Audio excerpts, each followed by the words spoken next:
Good morning, I'm Harley Schlanger from the LaRouche Organization with your daily update for June 14th, 2021. I'm going to review what happened at the G7 summit the last 3 days. It turns out to be somewhat of a mixed bag, although there's a lot of dangerous aspects to it. So let's start with from the top, what actually came out of it.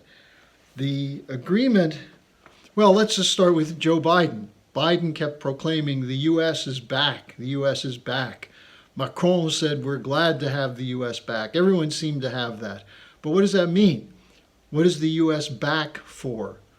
Consensus for the rules-based order. This is what every one of the leading countries was hoping for, that the United States would be there to militarily and economically enforce a global order, which is based on a move toward the Great Reset economically, which means essentially a Green New Deal, an anti-growth, anti-human Green New Deal. Now, it appears that they did get this from the final communique. It includes calls for eliminating coal, which means what are you going to do in Africa, where in sub-Saharan Africa, half the population has no access to electricity? And those who do have it, 90% of it comes from coal. What are you going to do if you knock out coal for them? The only option is for them to cut down whatever trees are there and burn them. Now, that seems to go against their whole mantra that we need trees to stop to soak up the CO2. So the whole thing is a fraud. As we've known all along, the science behind the CO2 is fraudulent. But they're also calling for setting aside the use of land. Well, how do people live if they can't farm, including in the United States, where there's this policy 30 for 30, eliminate use of 30% of the potentially usable land by 2030. Now, incorporated into the green policy is a mandatory climate-related financial disclosures based on something called the Task Force on Climate-Related Financial Disclosures. And what that means is they're going to use carbon markets to accelerate the decarbonization of the economy. They want to go to net zero, nature positive solutions. Now, what this means is they're going to be imposing the rules that say you cannot loan to companies that are engaged in anything which produces a carbon footprint, which means forget steel. Forget aluminum, forget copper. The only building materials that will be allowed eventually will be hemp and bamboo. And so you're going to end up with a collapse of Western civilization. Then look at the infrastructure policy that they proposed. They were talking about a counter to China's Green New Deal. Biden said, I propose that we have a democratic alternative to the Belt and Road Initiative for a climate-friendly, transparent alternative to the Belt and Road Initiative. Now, he admitted details have not been worked out, but Boris Johnson said we need a gender-neutral, woman-friendly environmental policy. What is that? Now, how does gender equality fit into infrastructure? Gender-neutral infrastructure. And what Biden said is that this will represent values that our democracies represent and not autocratic lack of values.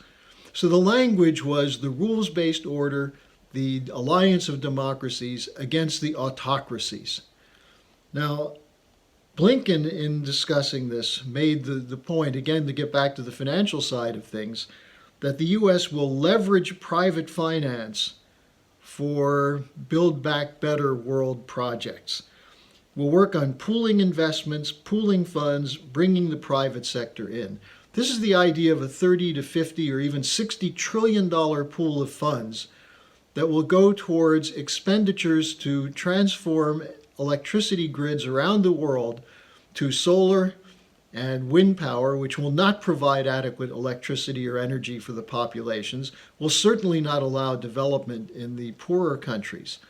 And in the meantime, they'll set up a climate police through MI6, British intelligence, to make sure that no country violates the green policy.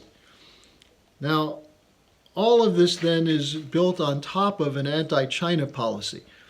Now, from a preliminary reading of the communique, it does not appear that they got everything that the British wanted or that the Biden administration wanted. They did condemn China. They did make a series of allegations that China has to behave according to the rules, but they wanted a specific condemnation of so-called slave labor policies in China, which they couldn't push through because of opposition coming particularly from Italy, Germany, and Japan. Although we don't know for sure, that's the word that leaked out of the summit. Why was there opposition there? Well, these are economies, Germany and Japan in particular, that are making most of their trade with China right now. There's been a significant drop-off of transatlantic trade. Russia has been cut off by sanctions. And so the Chinese business, especially for the auto sector, is crucial for sustaining these economies. And so rather than going along with the demands of the British, that the fake story of Xinjiang, of the Uyghur oppression, of the concentration camps and the slave labor camps, instead of putting that in explicit language, it's not there explicitly, but it is there implicitly, and the Chinese are rightfully expressing their anger about it. But here's a question for you. Slave labor wages. How about prison labor in the United States? How about a vice president, Harris, who said she did not release nonviolent offenders when she was the attorney general of the state because they needed them in prison for prison labor? Wouldn't that seem to violate a forced labor law? Obviously it does. The rules-based order is a hypocritical aggregation of assertions and threats that basically says, you play by our arbitrary rules or we will crush you. We will have no more tolerance for a violation of these rules. And this was essentially written into the communique. Even though there was a certain softness on some things, that is what was there. And this is what Biden will be taking with him when he goes to meet with Vladimir Putin on Wednesday in Geneva. And this will also be the subject of discussion at NATO, where the NATO members are going to be discussing what the military can do to carry out measures against climate change.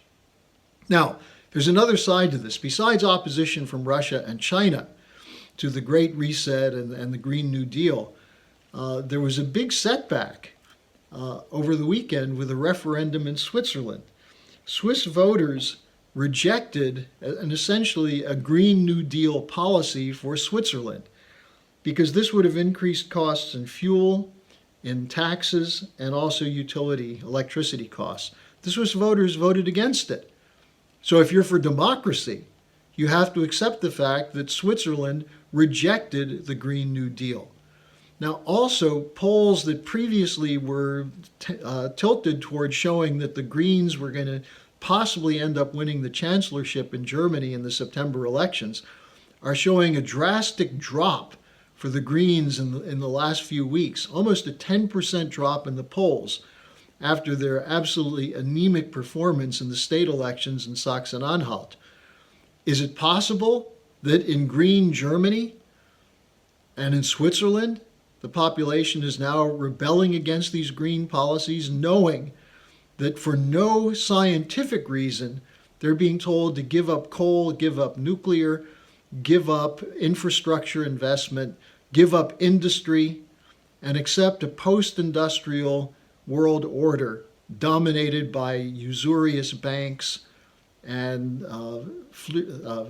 vast flows of liquidity going into the hands of speculators.